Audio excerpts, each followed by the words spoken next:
a bit about your other charities. You work with the Canadian National Institute for the Blind, and there's an interesting story on how you became aware of this organization. And I read it's because you and Wayne were out, and somebody who was blind recognized his voice, Wayne's voice. Oh yeah, and yeah. And then you became, and then maybe you can explain that story more.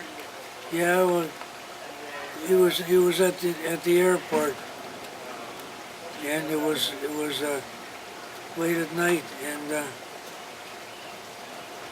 forget exactly how it all started. Wayne was talking to the boy, asked him where he was going, where he was coming from, and all of a sudden, the boy interrupted him. He's totally blind. Totally blind. He said, "I know who you are. You're Wayne Gretzky, aren't you?"